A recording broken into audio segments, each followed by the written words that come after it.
সুপ্রিয় দর্শক, আমার বাগানে নতুন অ্যাড হয়েছে রামবুটান। এটা মালয়েশিয়ান রামবুটান। বেশ কিছু রামবুটানের গাছ লাগিয়েছি আমি।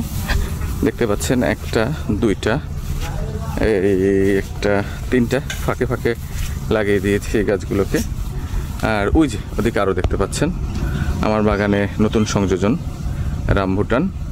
এবছর বর্ষাকাল তো চারা লাগানোর সিজন, তো ইনশাল্লাহ আপনাদেরকে আরও বেশ কিছু চমক দেখাবো। বেশ কিছু নতুন নতুন সংযোজন হচ্ছে আমার ফার্ম হাউসে। তো গত বছর এই যে আম গাছগুলো লাগিয়েছিলাম, মাশাআল্লাহ খুব সুন্দর হয়েছে। বেশ কিছু আম গাছে অলরেডি ফল এসেছে, কিছু ফল আমরা খেয়েছি। আমার ফার্ম হাউসের জন্য দোয়া করবেন যেন আরও সুন্দর সুন্দর নতুন নতুন ফল লাগাতে পারি এবং আপনাদের সবার দাওয়াত চলে আসবেন। বলে রাখি, এই ফার্ম হাউসে গত বছর আমি কলা গাছ লাগাইনি, ভাবছিলাম যে বালুর মধ্যে হবে কিনা। এখানে বালু মাটি মিশানো। তো দেখেন মাশাআল্লাহ এবছর কলা গাছ লাগিয়েছি, সবজি কলা গাছ। আমার যে বাগানে গত বছর আপনাকে দেখিয়েছিলাম ভালো সবজি কলা হয়েছিল, তার কাছ থেকে ওখান থেকে আমরা ড্যাম নিয়ে আসছি। খুব সুন্দর ড্যাম হয়েছে, দেখেন প্রত্যেকটা চারা সুন্দর হয়েছে, ওই যে দেখতে পাচ্ছেন। তো সবাই দোয়া করবেন। আসুন সবাই মিলে কৃষি কাজ করি, কৃষককে সম্মান করি, কৃষিকে ভালোবাসি। কারণ ওভারঅল একটা সময় এসে আমাদের দিন শেষে বাসায় গিয়ে কৃষির উপরে ডিপেন্ড করতে হয়। ভাত খেতে হয়, চাল খেতে হয়, রুটি খেতে হয়, সবই কৃষকদের হাত থেকেই আসে। তো সবাই মিলে আমরা কৃষককে ভালোবাসি। ধন্যবাদ সবাইকে। আসসালামু আলাইকুম।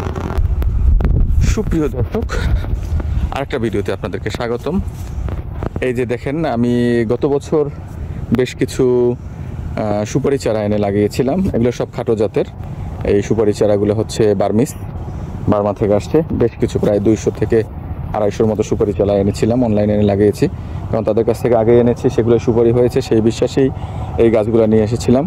সবাই হাসাহাসি করছে যে এই বালুর মধ্যে এই গাছ হবে না, বালু মাটির মধ্যে হবে না। দেখেন মাশাআল্লাহ, এক বছরে গাছটা কত সুন্দর হয়েছে। শুধু এই একটা না, প্রত্যেকটা গাছ আমি দেখাচ্ছি আপনাদেরকে। প্রত্যেকটা গাছ কত সুন্দর হয়েছে। আসলে কাজ করতে হবে। আপনি কৃষি করলে কৃষি আপনাকে ঠকাবে না। আপনি ফাঁকি দিলে আপনাকে ফাঁকি দেবে ওরা, আপনি ফাঁকি না দিলে দেবে না। কত সুন্দর আমার এই গাছগুলো হয়েছে দেখেন। এটা আমি যখন লাগিয়েছিলাম তখন ছোট্ট ছোট্ট গাছ ছিল। প্রত্যেকটা গাছ মাশাআল্লাহ কত সুন্দর হয়েছে। এই যে শুধু সুন্দর হয় না, সুন্দর হতে পিছনে কষ্ট করতে হয়, শ্রম দিতে হয়। দেখেন ভরা ঘাস। এখন বলতে পারেন যে এই ঘাস কেন কাটতেছি না, ঘাসের মধ্যে গাছ কি ভালো হবে? সুপারি গাছ। আমি ইচ্ছে করেই ঘাসগুলো রাখছি, ঘাসগুলো পরিষ্কার করতেছি না সহজে। কারণ যখন এই ঘাস পরিষ্কার করব, যেহেতু আমার এখানে একটু বালু আছে, মাটি গরম হয়ে যাবে। আর মাটি গরম হয়ে গেলেই আপনার গাছের গোড়া নষ্ট হয়ে যাবে। অতিরিক্ত তাপে গাছ নষ্ট হয়ে যায় বিধায় আমি গাছের গোড়াটাকে ঘাস পরিষ্কার করতেছি না। আর এই ঘাসগুলো আমাদের ফার্ম আছে, দেখতেছেন গরুর ফার্ম। এই ঘাস এই ওভারঅল সব ঘাস কেটে গরুর সামনে দিলে ওরা খেয়ে ফেলে, যে কারণে আমি ঘাসগুলো কাটতেছি না। দুইটা কারণ, একটা হচ্ছে গাছের গোড়া নষ্ট হয়ে যাবে অতিরিক্ত গরমে, যেহেতু এখানে বালু আছে, বালু মাটি। আর দ্বিতীয়ত ঘাসগুলো গরুকে খাওয়ানো হয়। দেখেন আল্লাহর রহমতে অনেক সুন্দর আমার চারা হয়েছে। তো সবার কাছে দোয়ার দরখাস্ত রইল, দোয়া করবেন সবাই যেন আরও সুন্দরভাবে কৃষি করতে পারি, আপনাদেরকে দেখাতে পারি। আর আপনাদের সবার দাওয়াত থাকবে ইনশাল্লাহ। আমার ফার্ম হাউসটি ভিজিট করবেন। আসসালামু আলাইকুম।